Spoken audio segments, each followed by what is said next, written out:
guys, it's Ryan from Kansas Bass Fishing, and today we're going to do a video that kind of will relate to a lot of what you guys are probably doing fishing right now with the weather changing. I know here in Kansas it's just really starting to get cold now. It's dropped into somewhere in the 40s and 50s. The highs are usually getting the 50. Today it honestly didn't get above 40, I don't think, so it's really starting to get cold. So these baits are going to help you now. The seasons are starting to transition, and those bass are going to start slowing down, get a little more finicky, aren't going to be looking for as big of a bait. So let's get started. We're going to run through, we have 5 baits today that I'm going to show you guys, and it should be a pretty quick video, but anyways, so we'll start with the slower moving baits. The first one, and I realize I have the worm here, it's just representation why it's a drop shot. This is a great bait just to work slow. If those fish, they're generally in the bottom, but they're a little bit suspended off the bottom. This is a great thing, just to, it puts it in their face. It's not going to scare them off because obviously it has basically no, it's not too erratic, I guess is the best way I should put it. It's just a little tail movement, but it'll drive them just crazy. I thought they'll bite it just to get rid of it, or if they just want a small meal. So a drop shot is a really good bait to be using during the winter, especially in deep water. The next bait is a finesse jig. I like throwing these around docks and wood and timber. During this time, deep timber, I should say, because obviously they're going to be moving into a little bit deeper areas. But yeah, this is a great bait to use because, again, not too big, and again, you just work it real slow. I usually put a realistic looking craw on the back, and I just work it real slow along timber, and they usually pick it up. I usually generally go with realistic colors during this time of year. I like this craw color. This is actually probably one of my favorite finesse jigs. It's a War Eagle heavy finesse jig. I think it might actually even be like a 3/8 ounce finesse jig. It's a big head on it, but it's got a normal size hook.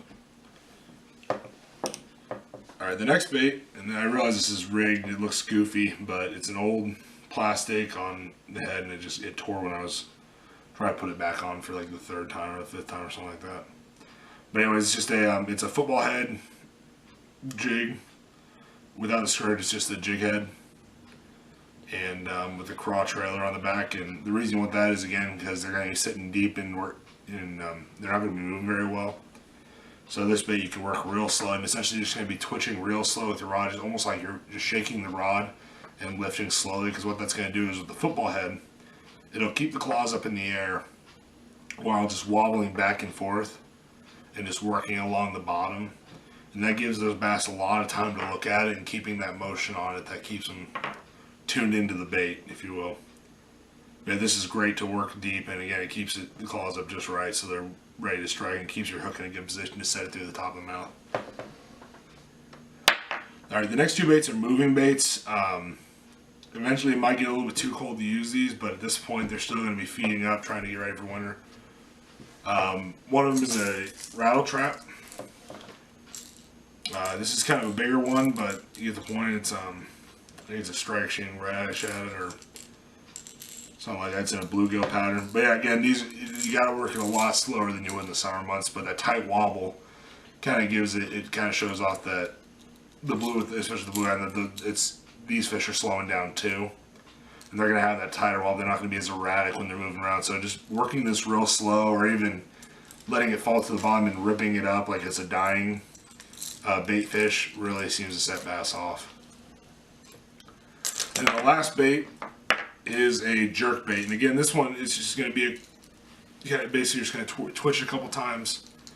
You know, work it real slow, because again, they're not going to be looking to chase a shad, or well, this is a shad pattern at least, that's just ripping across the water. They're not going to chase. They're going to have something that just, they have time to think on it, and once it comes to their zone, they'll pick it up. But just enough, you just twitch it just enough to make it look like it's dying, because it's going to suspend there and basically it's like stuck. It's like you can't go anywhere because it's dying off.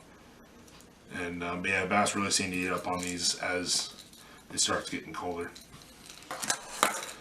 Well guys, this has been Ryan from Kansas Bass Fishing. If you like this video, go ahead and give it a thumbs up. And if you have a comment, feel free to comment. I'll do my best to get back to those. Thanks guys.